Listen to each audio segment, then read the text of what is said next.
Hello friends, అందరికీ నమస్కారం. గీతమ్మ కథల ప్రపంచానికి స్వాగతం. నేను గీతావాణి. 2 రోజుల్లో మరో క్రొత్త రచనను పరిచయం చేసుకునే లోపల ఈ చిన్ని అంశాన్ని పరిశీలిద్దామా?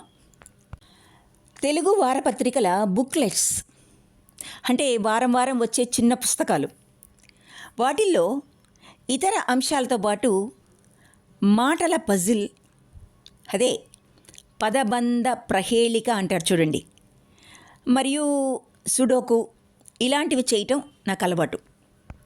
కొన్నిసార్లు పని ఒత్తిడిలో అసలు ఆ పుస్తకాలు చూడటమే కుదరదనుకోండి.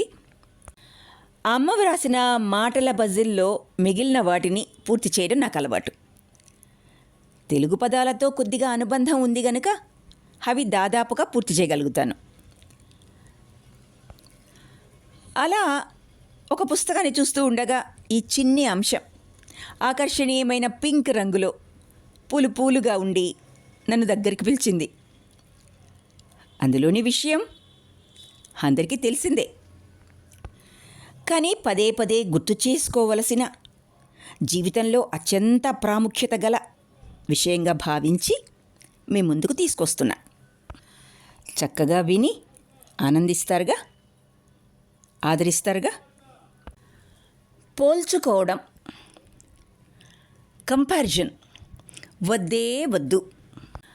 వాడు నాకన్నా బాగా చదువుతాడు, వాడికి నాకంటే ఎక్కువ మార్కులు వస్తాయి, అతనికి నాకన్నా జీతం ఎక్కువ, ఆమె నాకన్నా ఖరీదైన డ్రెస్సులు వేస్తుంది. ఇలాంటి మాటలు చాలామంది నోటి నుంచి వస్తుంటాయి. అయితే ప్రతి విషయంలో ఇతరులతో పోల్చుకోవడం వల్ల అసంతృప్తి మొదలవుతుంది, ఒత్తిడికి దారితీస్తుంది. దీని నుంచి బయటపడేందుకు జపనీస్ ఫిలాసఫీ ఓబైటోరీ ఏం చెబుతోందంటే తెలుసుకుందామా? జీవితాన్ని ఎలా గడపాలో పూలు నేర్పిస్తాయి. ఇది జపనీస్ ఫిలాసఫీ చెప్పే మాట. ఓబైటోరీ జపాన్లో వికసించే 4 రకాల చెట్ల కంజీ అక్షరాల కలయిక ఈ పదం. ఓ అంటే చెర్రీ, బై అంటే ప్లమ్, టో అంటే పీచ్, రీ అంటే ఆప్రికాట్. ఈ 4 రకాల చెట్లు ఒక్కో సీజన్లో వికసిస్తాయి. ఒక్కో చెట్టుకు ప్రత్యేకమైన సౌందర్యం ఉంటుంది. వాటిలాగే ప్రతి ఒక్కరికి సొంత జర్నీ ఉంటుంది. బలాలు భిన్నంగా ఉంటాయి. అలాంటప్పుడు ఇతరులతో పోల్చుకోవడం అనవసరం. సోషల్ మీడియా ఇతరుల జీవితాలతో పోల్చుకునేలా చేస్తోంది. అయితే అందులోకి వెళ్లకుండా ఉండేందుకు ఓబైటోరీ ఉపయోగపడుతుంది. ఒక ఉత్తేజకరమైన జీవితాన్ని కొనసాగించేందుకు సాయపడుతుంది. ఒక్కొక్కరిలో ఒక్కో రకమైన ప్రతిభ ఉంటుంది.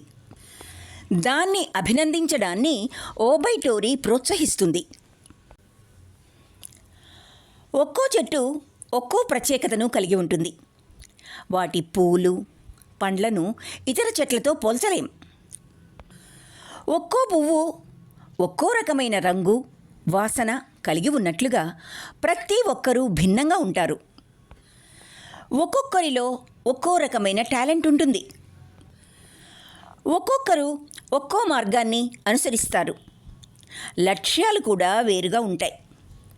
కావున ఇతరులతో పోల్చుకోవడం మానేసి ఎదుగుదలపై దృష్టి పెట్టాలి. ఈ కాన్సెప్టును అందరూ తమ జీవితాలకు అన్వయించుకోవాలని జపనీస్ ఫిలాసఫీ చెప్తోంది. ఈ ఫిలాసఫీనే ఫాలో అవుతున్నారు జపనీయులు. జపనీస్ ఫిలాసఫీ ప్రకారం ప్రతి ఒక్కరి మార్గం భిన్నంగా ఉంటుంది.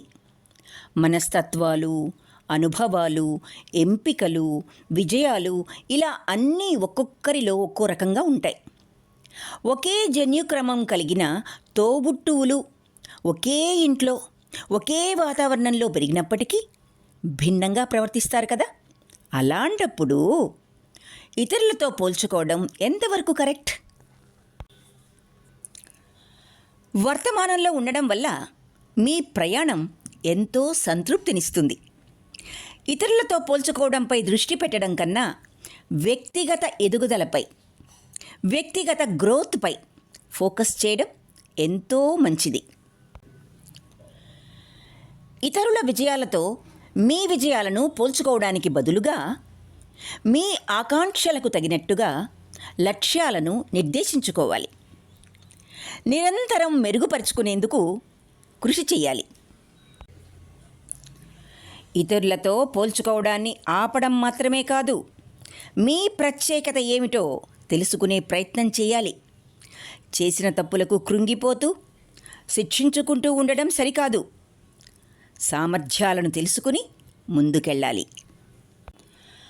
ఆదివారం ఆంధ్రజ్యోతి బుక్లెట్లో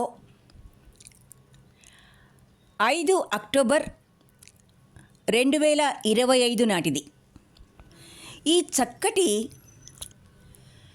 అంశం వ్యక్తిత్వ వికాసానికి సంబంధించింది కనిపించేసరికి ఆలస్యం లేకుండా మీ ముందుకు తీసుకొచ్చేసాను. మీకు నచ్చితే తప్పకుండా లైక్ చేయండి. ఆలకించినందుకు ధన్యవాదాలు.